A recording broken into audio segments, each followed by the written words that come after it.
Welcome to the first episode of our new podcast, One State Solution. My name is Alon. I'm Elik. Yeah, we're both Israelis, whatever that means, and we're both anti-Zionists as well. Yes. So, what we wanted to talk about today is maybe like we want to start from the slogan, Free Palestine, and maybe even from the river to the sea, Palestine will be free. And we want to talk a little bit about what that slogan means for us. And the goal of the discussion would be to create or describe a sort of vision for how we see this land in however many years. What is our vision for this land? What is our one state solution, if you will? So, Elik, do you want to start from maybe like what does it mean for you, this slogan, from the river to the sea, Palestine will be free? I want to talk about that, but I want to say just for a second. I feel that before we start talking about that, I want to give a minute recognition that there's a genocide that's going on right now. I felt I need to because I feel part of the situation that we're in. That even recognizing it is like something that we're like, I feel fear now saying it in my society that I live in, and I feel like it's not even opinion at this point. It's like just recognizing a fact, you know? Yes, it is true. There is a few days ago, South Africa filed a claim to the UN tribunal, and they are saying we are making a case for the claim that Israel is committing genocide. I saw a few days ago a video by a YouTuber that I like very much, Bad and Benada, and he just described he just constructed the case for how Israel is committing genocide. He showed how another genocide, I think it was in Srebrenica, and this was sued in international court, and people were convicted of genocide. And the case of Israel, what Israel is doing to Gaza right now in the last 3 months, is in every sense of the word more severe, like in every sense, like in number of casualties, atrocities, everything, every bar that needs to be met for the claim, the legal claim that Israel is guilty of genocide under the very restrictive definition of the UN is like way higher than what happened in Srebrenica, and their people were convicted of genocide. So this means that Israel should be convicted of genocide. And this, it's scary to say it. It's scary to say it. I'm saying it. I also want to say and share that we did the last pilot episode. And I'm still in my process of coming out of the closet as like anti-Zionist. So we shared it, but suddenly I had an anxiety attack. I called Alon. I said, I really maybe I'm not strong enough to do this. And it's not that even I got so hard reaction because I think the control is in your mind. It's not actually okay. One friend told me it made her angry. That's the most harsh. But still, I got into really panic. So maybe people say it's in your head, but I don't think so. I think if this thing comes out, there could be repercussions. Yeah, the fear is reasonable. So let me ask you, why are you doing this anyway? Because I feel that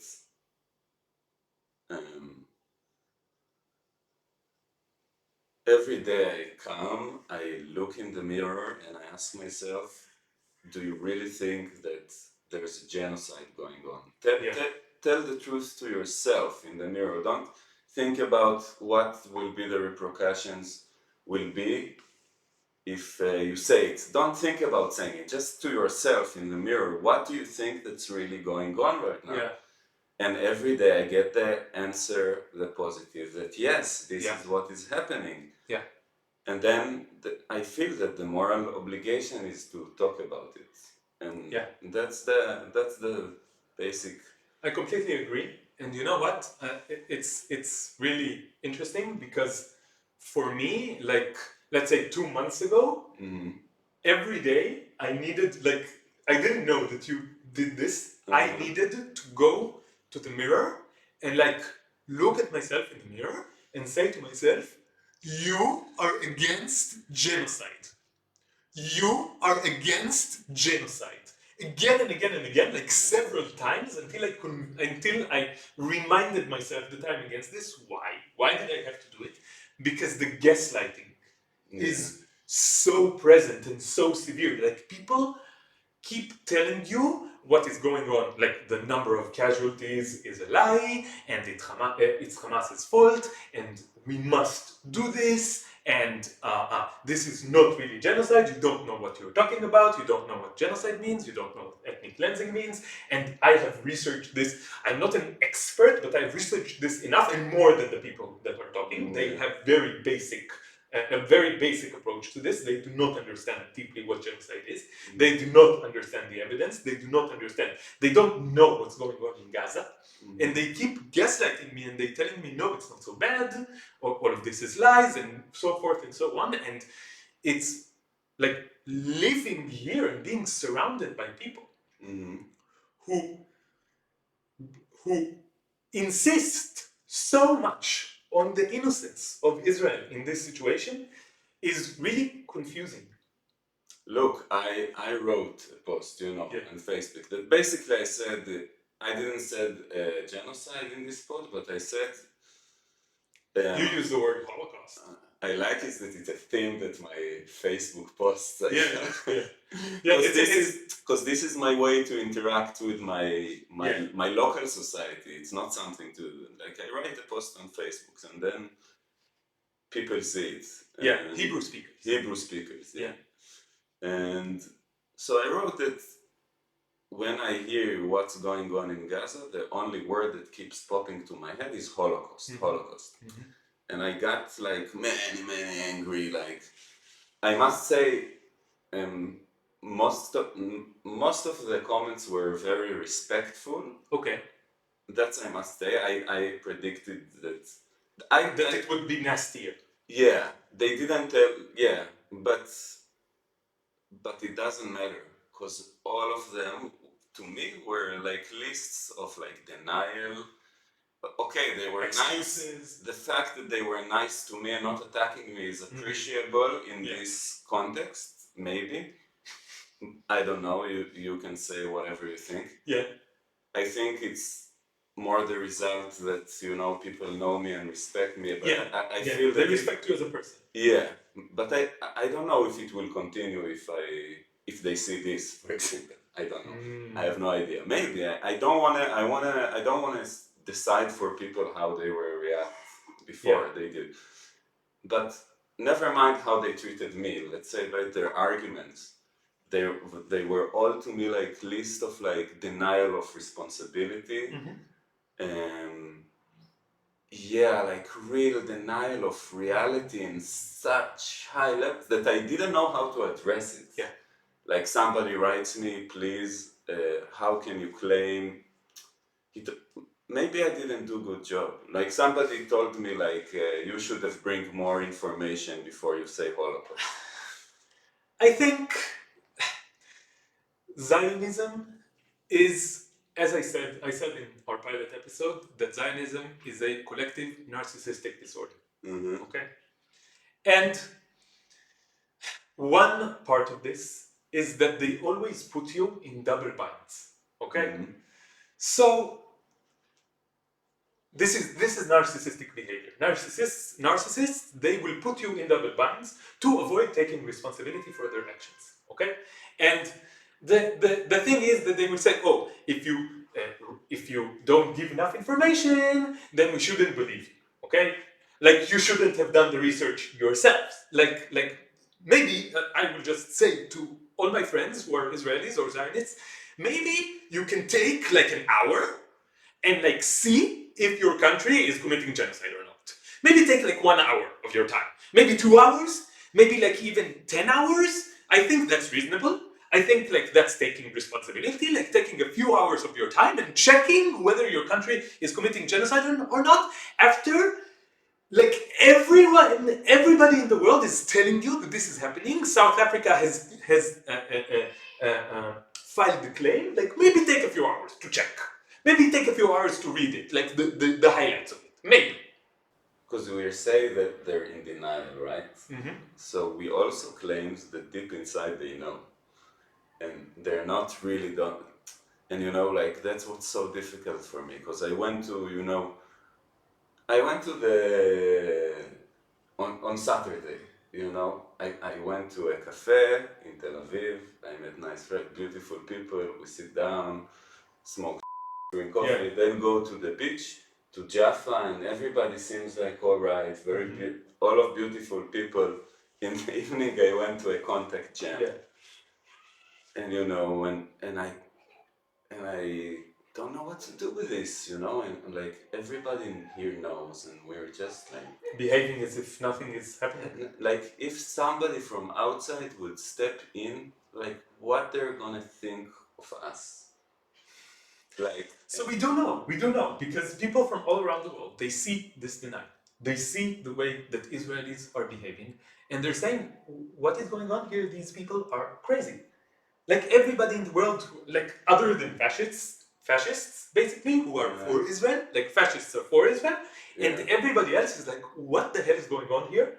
How did these people get to the situation where they are behaving like this? So everybody sees it, other than and the I Israelis. feel that I like participate in it, because one part in me just wanna, step on the table in the middle and the coffee and place and shout like, what's wrong with us? And I find myself like, having a conversation about something else with, and it's not like, it's not that we're not talking about it. I feel like some people you talk and then you do feel, and it's not that everybody, but we feel like, I don't know if it's like surrendering to helplessness. Yes.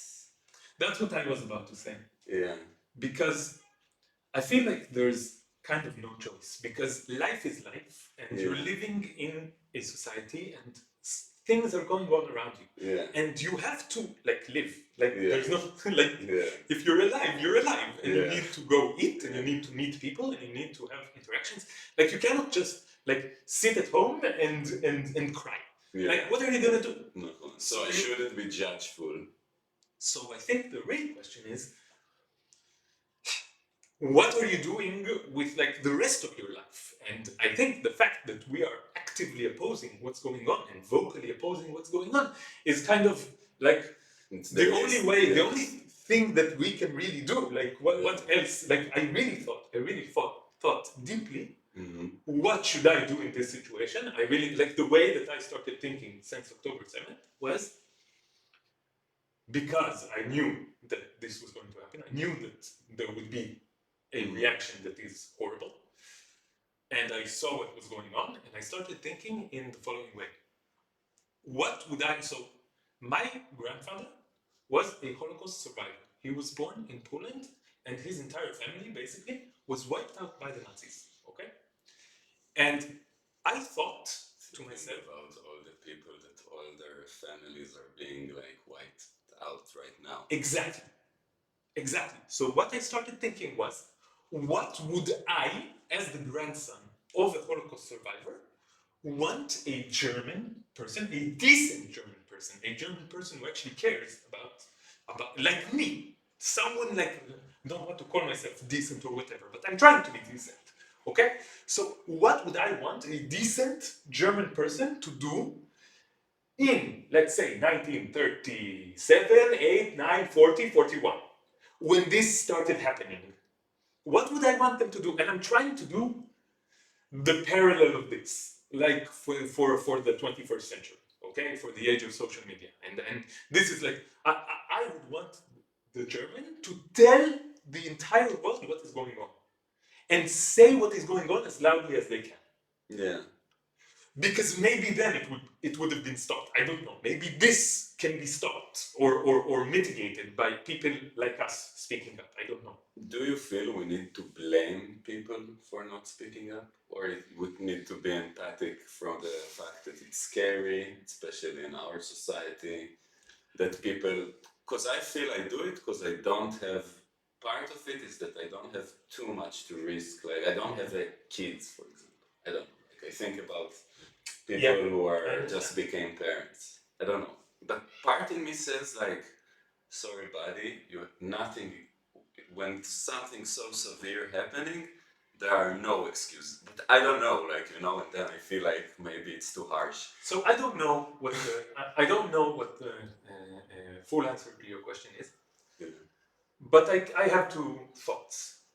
One thought is that I definitely can say that I understand people who are not speaking up. I know that it's scary. I know that I'm feeling scared right now.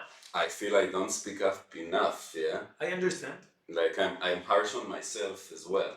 I understand, but I also understand that some people have so much to lose that even if they agree with us, it's really hard for them to speak up.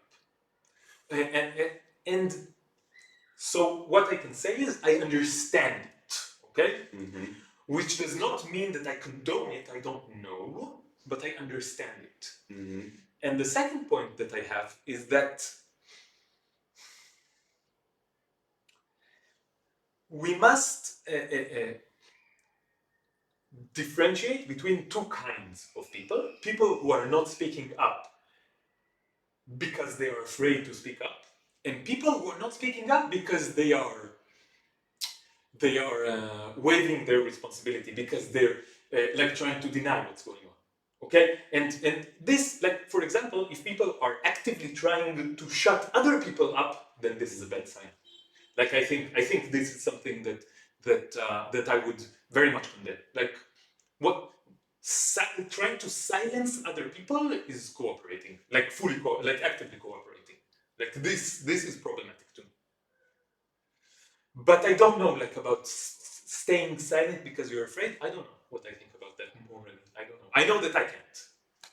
When you differ between someone's, like, legitimately arguing with you, mm-hmm.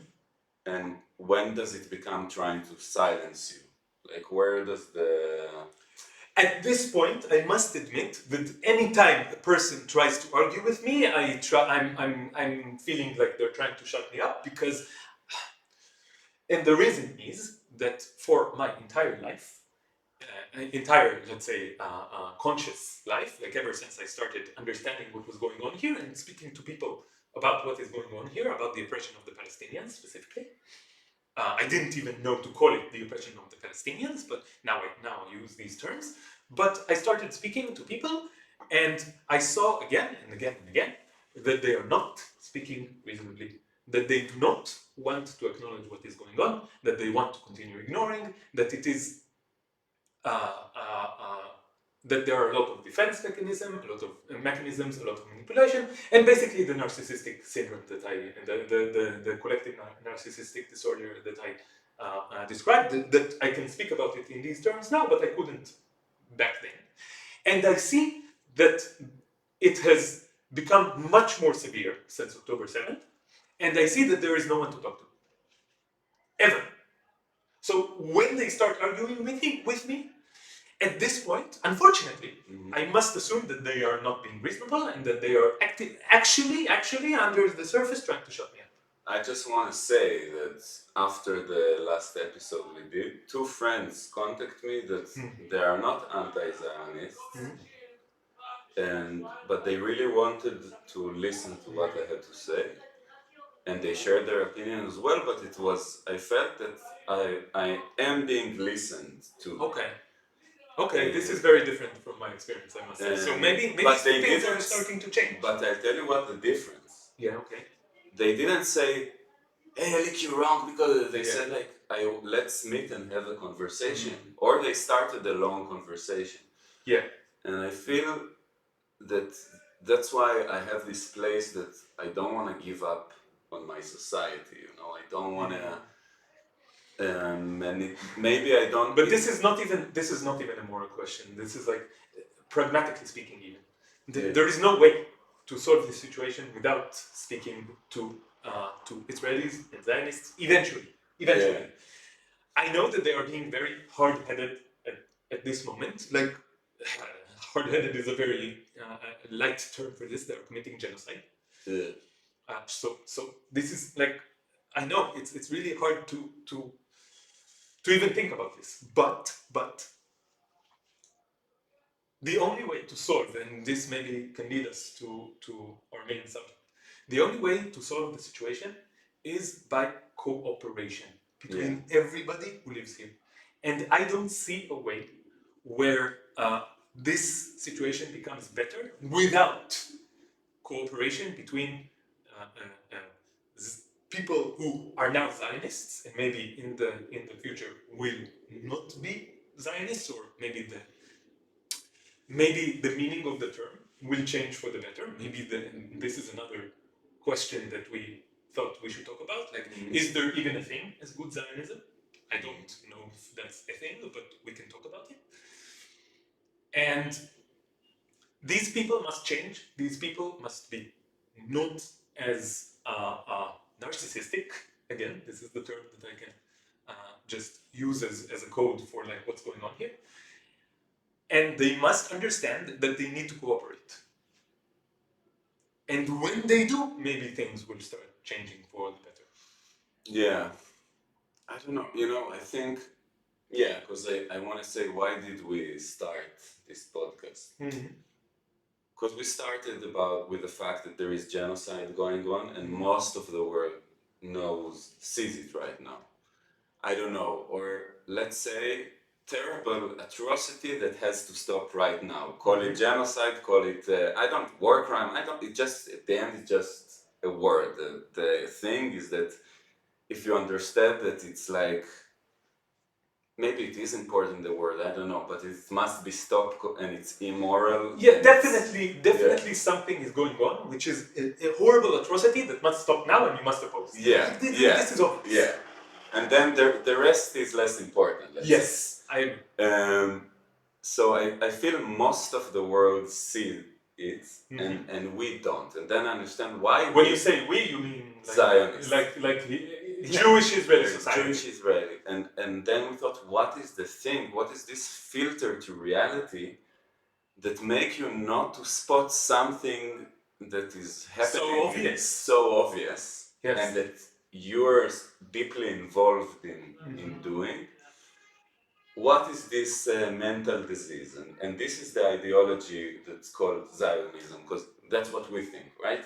Yeah, so what we think is that, tell me if you agree, that maybe the biggest block for achieving a future where everybody cooperates and lives together with freedom, with peace, with justice, in cooperation, the biggest stumbling block for this is the ideology, the mental disorder called Zionism. And that is why we want to speak a lot about Zionism, so that people understand this situation and understand, maybe this is an important point as well, that these people are not bad people.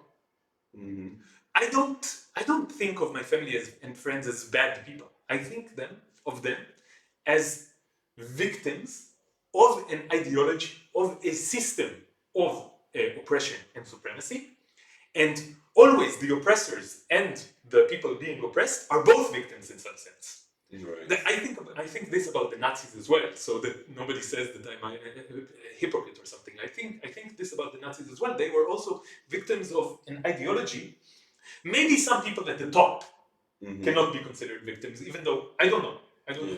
But certainly the common people are all like soldiers, Israeli soldiers, going into Gaza right now, going to kill and die.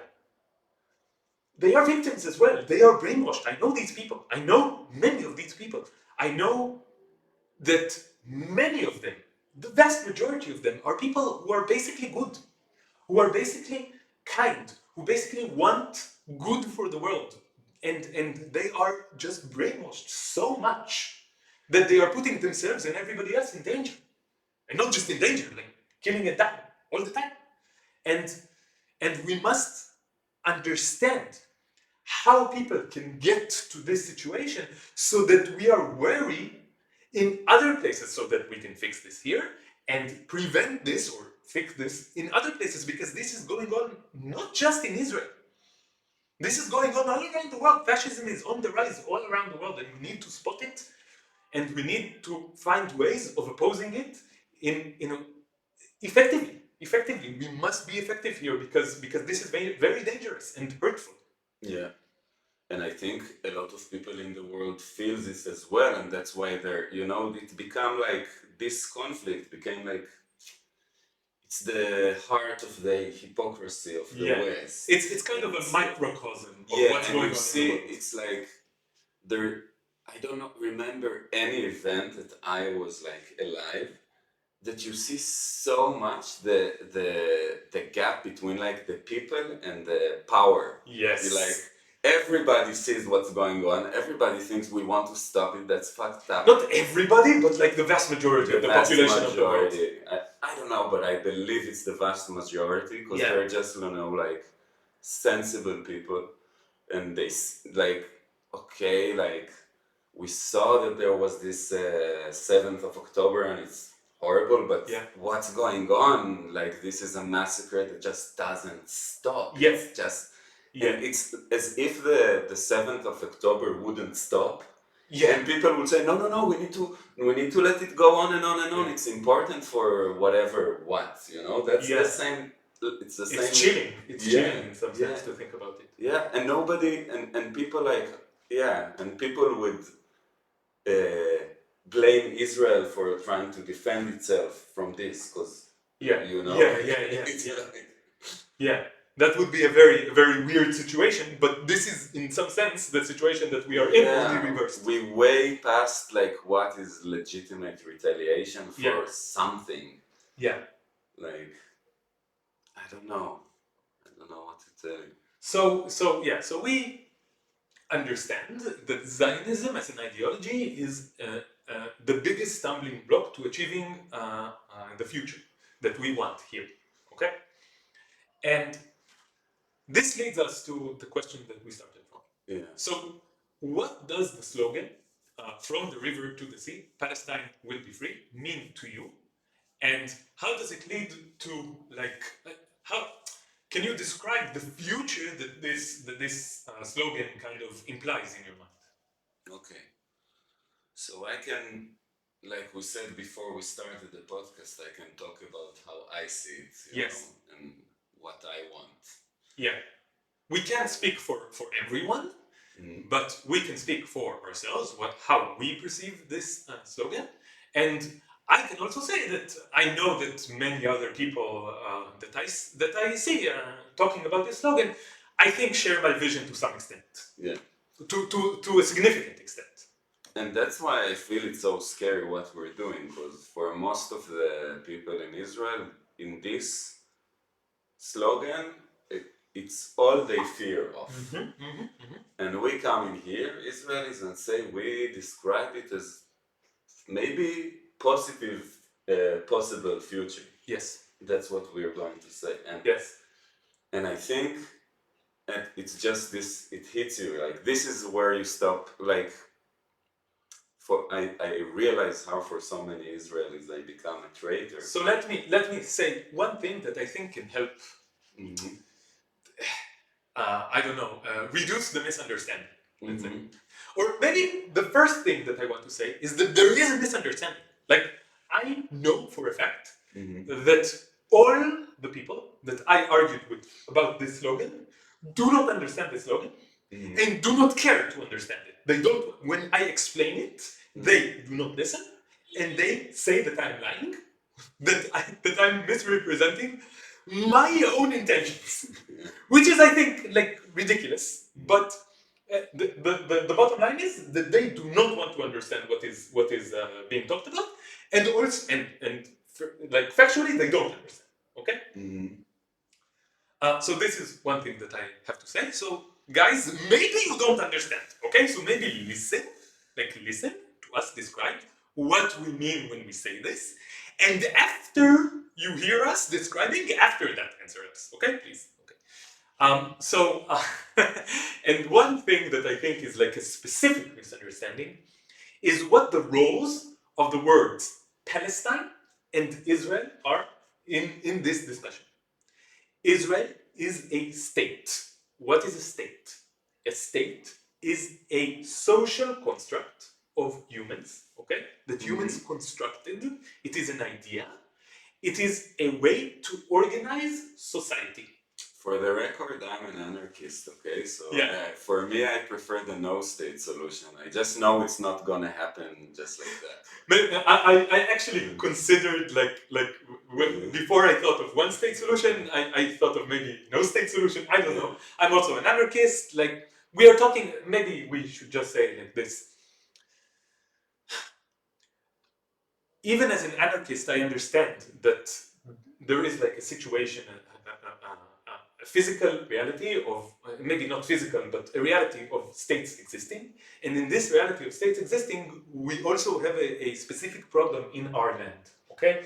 And this specific problem in our land must be solved in some way, locally, and this will be combined with other people all around the world solving problems locally, and maybe this will lead to a future which is also without states at all, which is what I want, which is what I think we both want. Yeah. But first we need to because we were born here, because we live in this society, because this is very important to us on a very immediate level, we need to talk about what's going on here. Mm-hmm.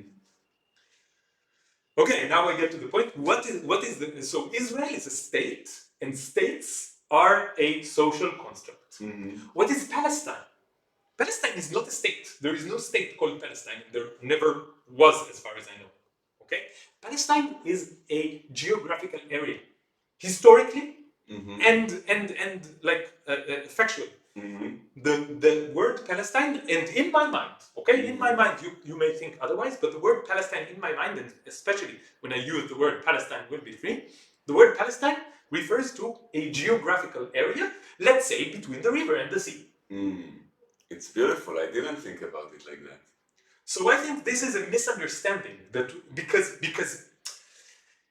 what do Zionists think? Zionists think that Israel is the name of the land. That when we say Israel, we mean that because that's how they use it. But no, Israel, when I say, when people ask, should Israel continue to exist? Okay? And I say no. Israelis think, most Israelis think, that I mean that they should be killed. Yeah. And this is of course ridiculous. I don't want anyone to die. This is the point. This is what I said in the pilot episode. I don't want anyone to die.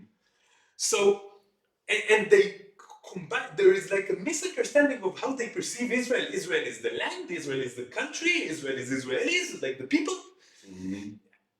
Just Israel is a social construct. Please, Israel is a social construct. When I ask whether Israel should continue to exist, I mean as a social construct, as a system of organization of society.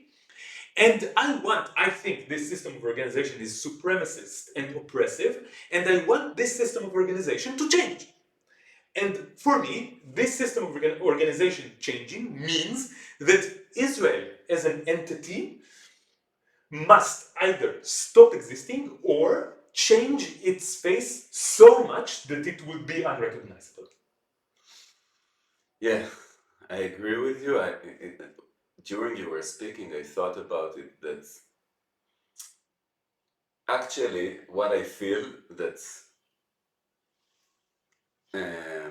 what blocks, and it's really also again takes me to because what we grew up on hearing is that there is no partner in the other side for this, right? Yeah. That's what you hear all your life. Yeah, no partner. No partner, and even the left-wing Zionists say there is no partner at the end. I grew up in a left-wing Zionist family. Left-wing. I don't call these people left-wing anymore. I don't see them as and at the end they never I think most of the left-wing Zionists I knew supported each war when it happened. Maybe there, after they said no, we oppose it was wrong, and we also oppose it, but and I think why is it like this? And I thought like Zionism is kind of you project your disability, which is exactly narcissistic behavior. This is another part of it, projecting your own faults on other people all the time. Yeah, because I think they are the ones that don't hear that there are so many Palestinians. Okay, I'm sure there are Palestinians who think Palestine will be free. It means to kick out the Jews. I'm not naive. I know there are ones that think about it, but I'm also sure that there are many of them that are willing to accept me as an equal citizen to them. They just don't want to be inferior. And the Zionists say, no, you should stay inferior, and you resist that, and you're the one who opposing peace. Yeah. And they don't see that the opposition, that Zionism is what's holding them to see so many potential partners for something that if they look deeply in their heart, they also believe in, because the only reason people cling to Zionism is fear. Yes. Like if I think, one of the friends that I met after we talked about the podcast, we met after, and she told me like, I also wanted, if I would believe it's possible, I would like to have this state but so we cling to Zionism because we're afraid. We think it serves our protection, our security, and one of the things that I understood after 7th of October, that this is such a big lie. It doesn't make us secure here. It made Israel become the most unsafe place for Jews in the world. Yes. Like, this didn't happen. I think about 7th of October, what more is kind of shows you the failure of Zionism than the Prime Minister of Israel says that the 7th of October was the most horrible attack on Jews since the Holocaust. That it's like said, guys, we failed. Yeah. We failed miserably. But they will not acknowledge their failure yet. It's very hard for them to acknowledge it because so many of them are so connected so deeply to this ideology, to this idea, that it would be very hard for them to let go. This is one of the things that makes me worried about what is going on, that I see people around me holding on to this. But I want to go to a more positive note, and while you were talking, I was thinking, this is exactly why we are, or another reason why we are doing what we are doing, because we are trying, we do not believe this assumption that people on the other side do not want peace, because we want peace, and we know that different societies are not inherently different. It's just like the differences are very superficial, and in every society there are people who are more aggressive, there are people who are more kind, there are people who want peace, there are people who want war, there are people who want power, there are people who want to get along. In every single society. Yeah. There are people who are more religious, less religious, there are homosexual people or queer people, there are women and men, there are children and elderly. Every society is very diverse. And we know that there must be other people, people outside our own society who want peace. And we also, I guess that there are more people on the Palestinian side who want peace because they have a material interest in it. Because to them, peace means that they have more, and to the Zionists, peace means that they have less. I don't think that's really true, but that is how they perceive it. I think when we have peace, we have more, and I want to expand on this. Please remind me to expand on this. But I want to say that there is some kind of slogan that captures this very well. That for people who are privileged, equality feels like oppression. And I think this captures a lot of what we were talking about in the last few minutes, because Zionists are so privileged relatively to the Palestinians that to them equality feels like they are being oppressed. And this is happening all around the world, like with white supremacy as well, with human supremacy as well, with male supremacy. All supremacists, all people who enjoy the privilege of some kind of supremacist system, they would treat the possibility of revolution as a threat. Why? Because they have a material interest to preserve their place of power in that oppressive system, and it takes an understanding of justice, not just compassion, but justice, to kind of oppose this force that kind of, this is okay. So this connects to the brainwashing we were talking about. Why are they so brainwashed? Because this supremacist system is using their desire for security, their desire for material wealth. It's using it to brainwash them into continuing to oppress. Yeah. You know, it makes me think, do I feel threatened from what we, how do you say, offer, or what we are promoting? What we're promoting. Yeah. Because I have part in me that feel threatened. Yes, for me as well. For me as well, I must admit it. And I think that awareness of your privilege and how that privilege affects you psychologically is the first and maybe the only step in curing it. Yeah. But I wonder, like, and I have two thoughts about it, okay? Mm-hmm. Once I'm thinking, okay, maybe that's my Zionist brainwash that afraid this future, and there is no reason that my life will be any less good than there are now. I'm just gonna, I don't know, they're gonna be, I don't know, more Palestinian, like our life, there's not gonna be just Israelis here, it's gonna be just both of us here, and Tel Aviv will just be equally Arab and Israeli city, and I will just coexist with them just like I coexist with anyone else. Yes, so I just want to say, like on a meta level, we are kind of explaining what from the river to the sea Palestine will be to us. Yeah. So everyone, there are, we calculated in the pilot episode, there are around 7 million Jewish people and around 7 million Palestinian people living between the river and the sea at this moment. But there was something more that I wanted to say. Yes. To add to that. Yes.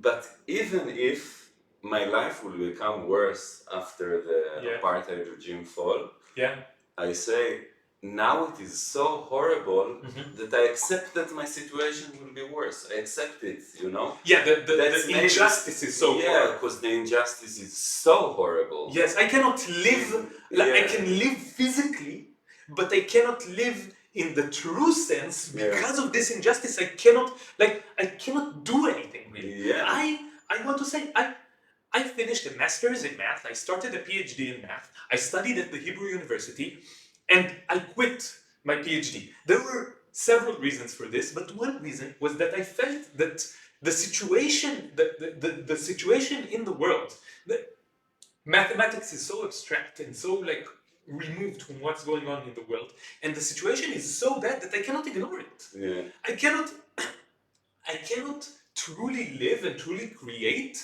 what I want to create. Like if everything was like perfect, I cannot do it because there is so much injustice and it bothers me. Yeah. So I need to do something about it, and I cannot continue like living in a superficial sense. I want to live in a deep sense.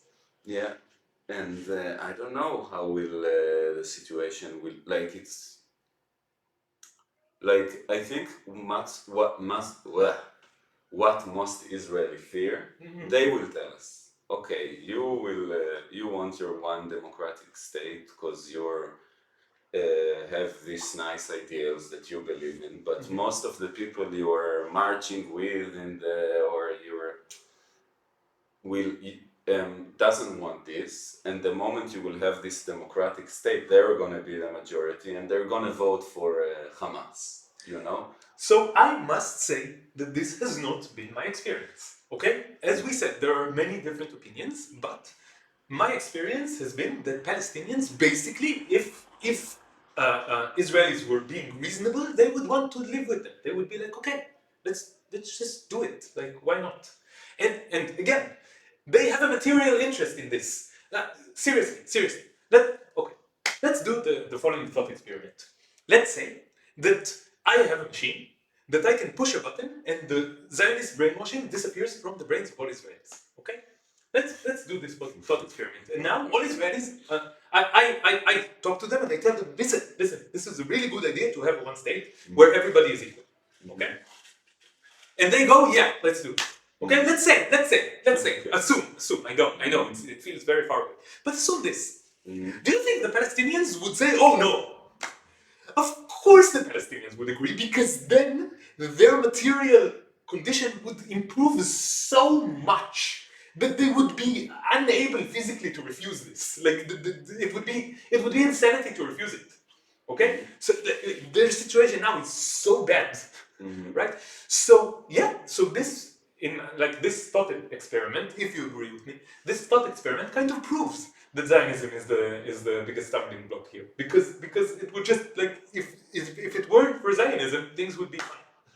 But what if they would say, okay, we accept it, and then there's democratic elections, and then the government that are being voted for are going to be super oppressive towards the Jewish population. So let's think of another hypothetical situation where there is just playing the devil's advocate. Yeah. So let's think of another hypothetical situation where there is a country that is oppressive, and the democracy doesn't exist, and the majority, which is not a majority, it's half, the majority votes to kill the other half of the population. This is a hypothetical situation, and I think it's really bad, and also it's what's going on right now. So this leads me to something very important. How it's fucked up to think about these future fears when what's going right now is the worst that you can imagine. And this leads me to a central point that I feel like Zionists always use, to justify what is going on now, which is a literal genocide, okay? To justify what is going on, they use a hypothetical future where someone, when the people who are being oppressed right now will rise up and do the same to them, but this is not the case. It is a hypothetical, and I've never heard of someone being tried to death, to a sentence of death, for a hypothetical crime that is not happening and is also happening the reverse, okay? And well, what you said now is it's brilliant. It's ridiculous. It's brilliant. I want all my Zionist friends to hear. No, it's just right on, how can you use this hypothetical to justify the thing that is actually going on? Yeah, that's why, one friend of mine told me, how can you advocate one second. I also want to say that using this hypothetical to justify what is actually going on is exactly narcissistic behavior again. Because the narcissists, what will the narcissists do? They will inflict pain and suffering upon you, and then they will tell you, no, you are actually doing it to me. You actually want to do it to me, and the only reason why I'm doing it is so that you don't do it to me. And they will blame you for what they are doing to you. They take their victims and then they play the victim. So this is what is going on here. So you were talking about a friend. Yeah. Each time you talk about the narcissistic behavior, I have this a bit out of feeling talking nasty about my friends and my family. But it's just a part of collective. Yeah, we talked about it. Again, I want to say something else about how can it be that people who are basically good do this, okay? Yeah. And I want to say that most Zionists that I know are good people, like with respect to most things. Like in most situations, they will be good people. But then they have like this bug in their mind that causes them to be the worst versions of themselves the moment that they talk about Zionism. This is how ideologies work, and this is how cults work. They make people, they put like a bug in your brain. Yeah. And then good person justifying genocide. Yes. Like, and then you need to be in position that you argue with this person. Yeah, and it's really hard. It's really hard because you know that this is like a bug in their brain that makes them behave as the worst versions of themselves all of a sudden. Like it takes the worst part of them and makes them the most like prominent. And you suddenly get another person. And it's like, what the fuck? Are you the person that I met, that I talked about like something else 5 minutes ago and you were perfectly reasonable? What is going on? Mm-hmm. It's really weird. So you were telling about your friend. Yeah, that I thought like we're talking about solutions hypothetically, and she told me why not 2 states, why 1 state. And then I felt like only for the person who is like in the privilege point can think like sit on his couch and say like maybe this solution. No, this is not gonna be good. Like, you know, there's fucking people that are being genocided right now. The talk about solution is not like you are in position to deny a solution and then say let's go back to the status quo for another 50 years because it's fine for you. Yes. But for you know, this is the people on the other side, couldn't take more, so they had to do something so atrocious as the 7th of October, and it was atrocious. Yes. Right? It was, but I think like, and then we were like, oh my God, how could, look at them and look at us. We are peaceful people, we do like trans parties and take psychedelics, and we don't want to kill anybody because this is the another part of the insanity of Zionism. Like what gives us the right to commit genocide to you? That we are more peaceful than you are. Yeah. We are more peaceful than you are, and this is why we will commit genocide upon you. Like what? Yeah. What?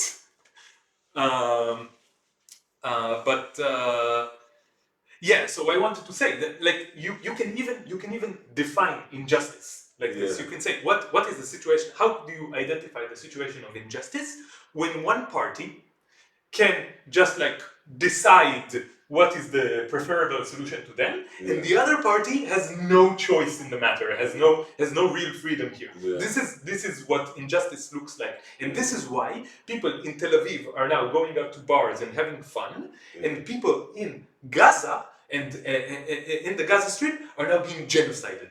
Like this is what's happening, like the two sides, and this is the definition of injustice. People here have all the food that they want, and people here are starving. People here have as much clean water as they want, and people here need to drink dirty water. People here can go out to party, and people here need to run for their lives. People here have a comfortable bed to sleep in and a roof to protect them from the rain, and these people don't. They barely have a tent.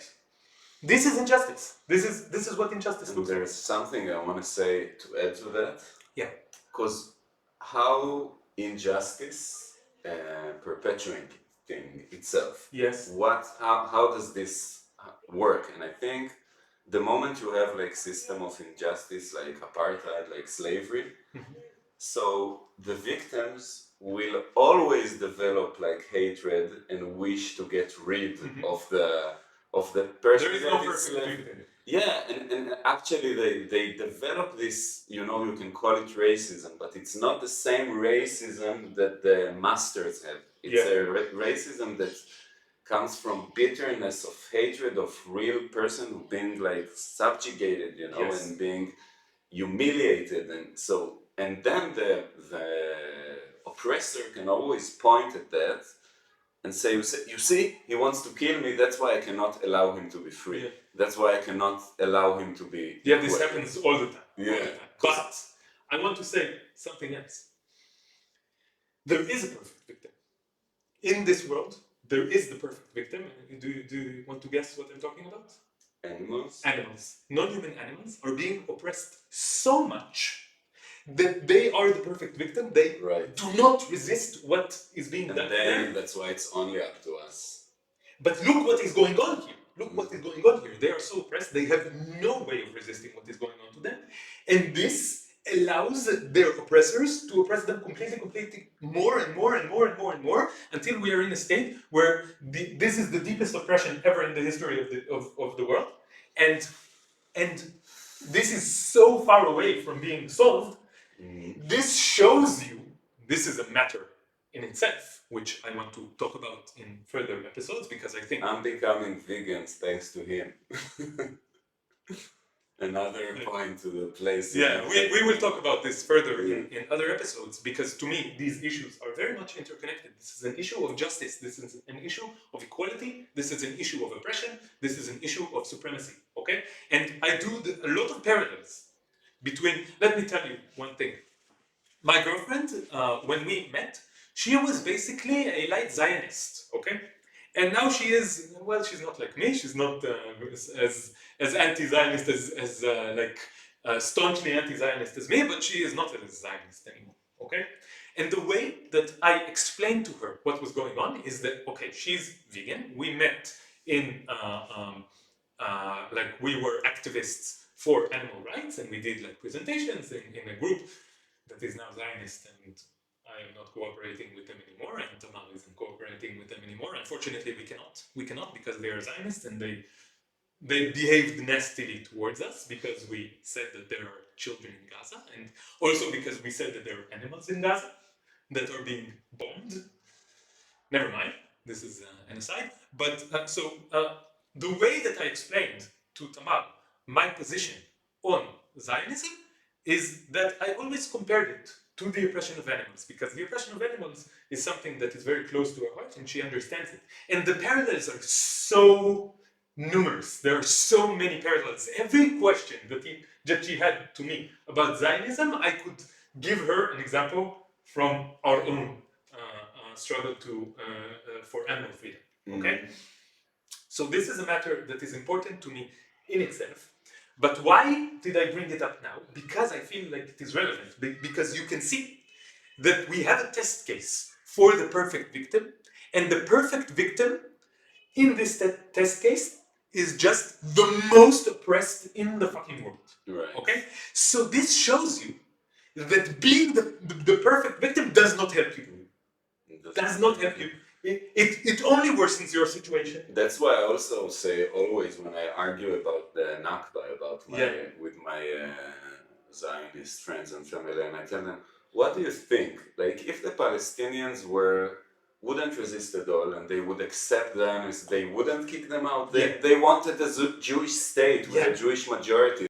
When you have this power structure, it doesn't matter if there is resistance or not, it would happen anyway. Yeah. And the one that wants to be in power will always use the resistance to the structure as a justification for deepening the oppression. As he would have done anyway. Yes.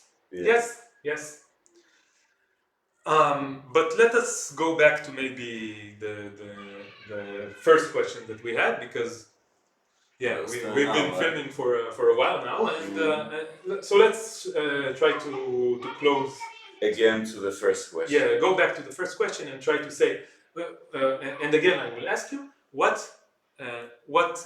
is in your mind when you think of the slogan, "From the river to the sea, Palestine will be free"?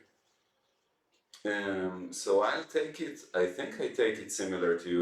It was a new thing to me when you say you just think about the geographic area and you want it to be free and equal. But I think I take it the same way. Mm-hmm. And I always thought, I didn't think it's a geographic and not necessary. I thought it's just a state that doesn't exist yet. Yeah. So I can dream about it. What I want. But I want to say that I don't care what the name of the state we just don't care about the name. Palestine, Israelstein, Palisrael, I don't call it Canaan. Yeah. Like the name of the YouTube channel is the Hebrew Canaanite, because Canaan is the name of the place, like one name of this area, and I just chose it because it is apolitical, you know, because it is like, I don't care. Yeah. I don't care what the state is called, I don't care what the flag is, I don't care what the anthem is.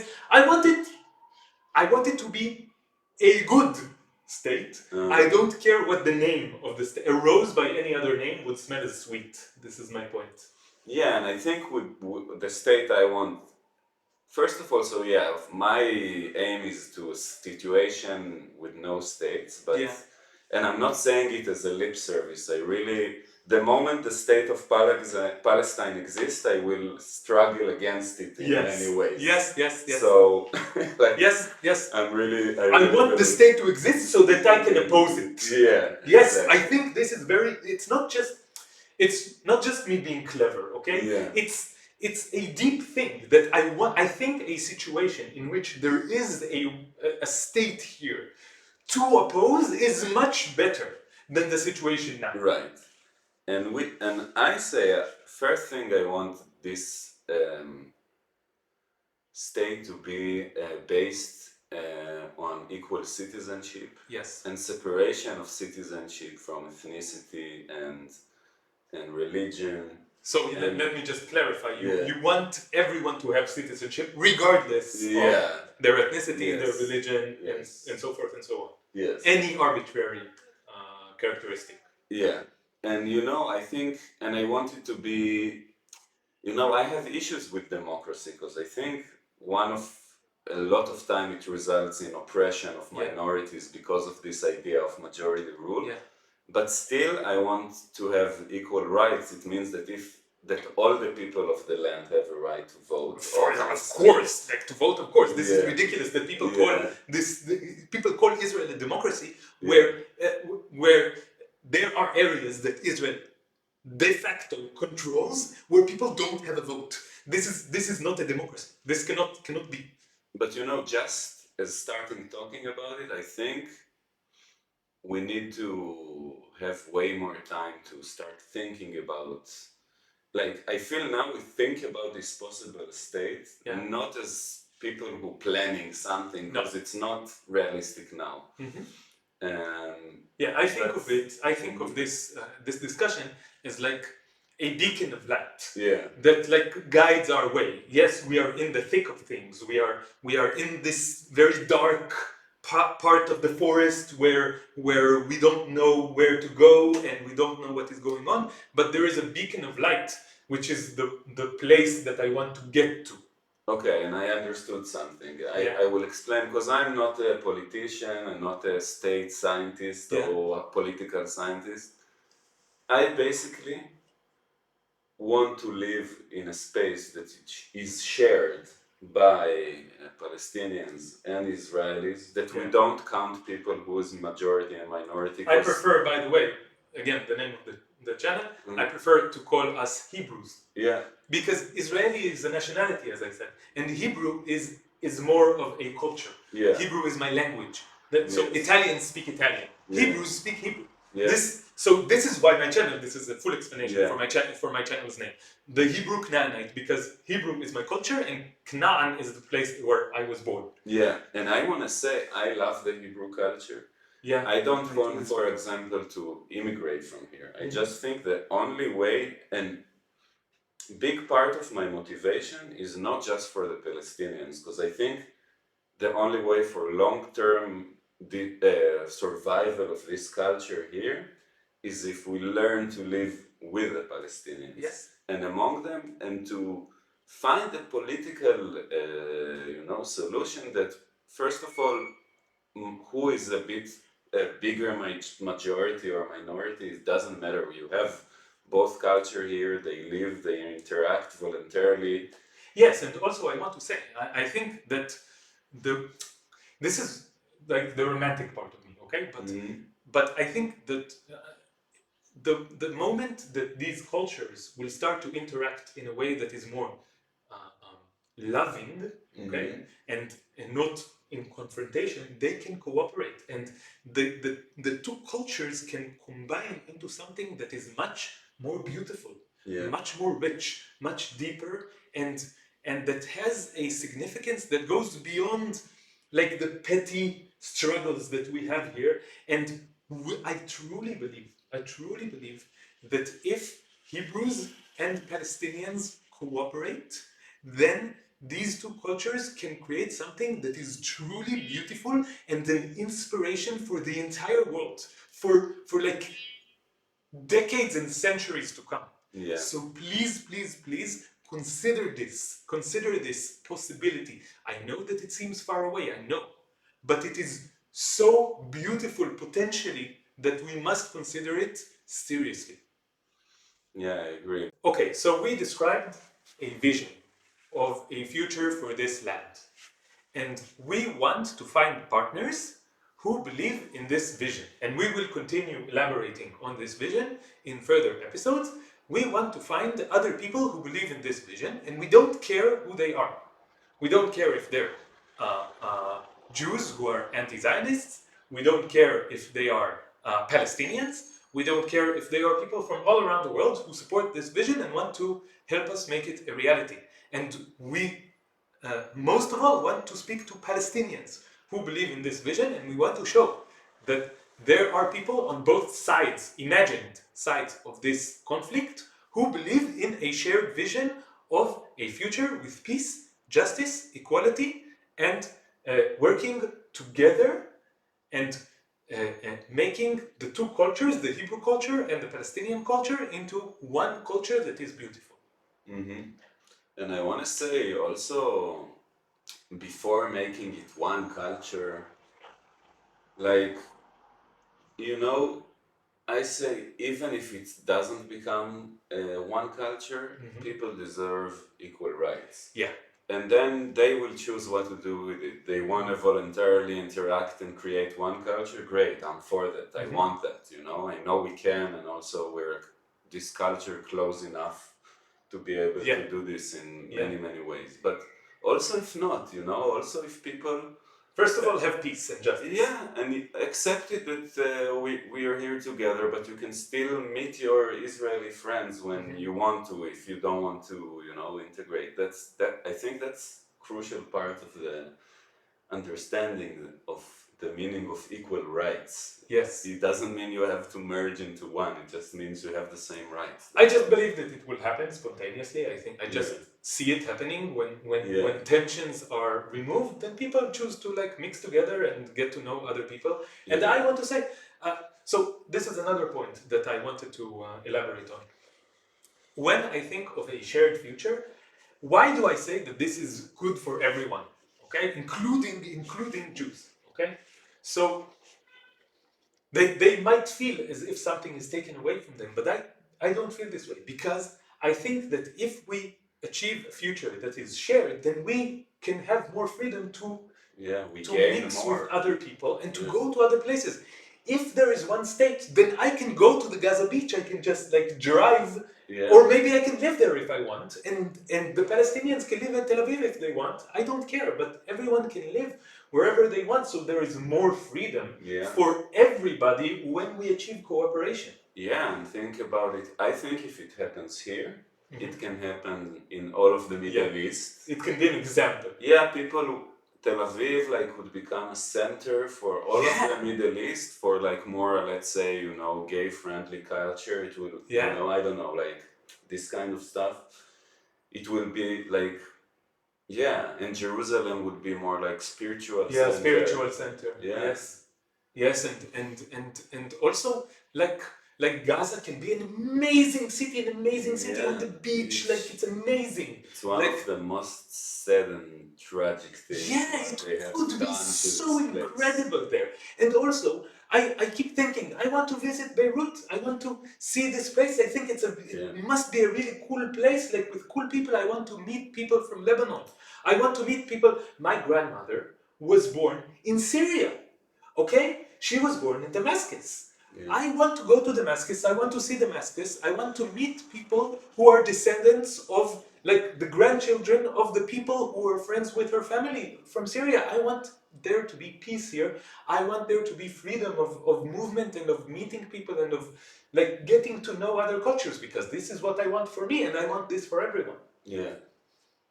And I think that's why we're doing it as an open call. Like yesterday, I told Alon I listen. Sometimes I like to listen to stuff from the other side. So I listened to some Zionist podcast, and they brought some Arab. Oh, for you, I think this is ironic. For you, the other side is the Zionists. Yeah, for me from where I'm now. But I still don't want to be like in this bias that you get only. And I think also I want to learn about how to answer them better. Mm-hmm. And there was like a woman that she's an Arab expert. And she tells you, you don't know the Arabs, they are crazy Islamists, and she talked stuff like this, and I thought like she has an advantage of me because she does know Arabic and I don't, and she talked with a lot of authority. And I don't know, I just know she's wrong, you know? Like you just feel it. Yeah, I just feel it that if that the partners that want to be partners for this vision, not because they want to use it cynically to create their Hamas land, just because they do want to live as people with equal rights, not to be under violence all the time. Just they are experience violence, oppression all the time, and they just want to live. So I still, even though all these Arab experts in Israeli, I wish I would have enough Palestinian friends to tell her, like, you know, I know from first hand that you were talking bullshit right now. Yes. Because here are people that we know, that we agree on it, not because we use each other cynically, we just agree on the same thing, you know. And let's also say this. Mm-hmm. Let's assume that I might be wrong, okay? That I might be wrong, and the other side is I don't know what, okay? I want to be convinced of this first. I want to ask the question, obviously, like this is the bare minimum, to ask the question and to actually get to know people who are from this imagined other side. I want to get to know people, and I want to see whether the stories that I've been told are true or false. And I imagine that they are false. I'm pretty sure they are false. But I want to find out for myself and not listen to some Arab expert. Yeah, and this is ridiculous. People, all the Israelis are experts of Palestinians without knowing any one of them. But they're experts, you know? Yeah. And it's like, it's crazy. Yeah. It's crazy that we don't know enough also. Yes, and one of my goals, I believe you share it with me, is to get to know more and more Palestinians, and we have been talking to more and more Palestinians in the last few months, and I think that the only true way to bring peace is through actual cooperation, and this is why we have this call. Yeah.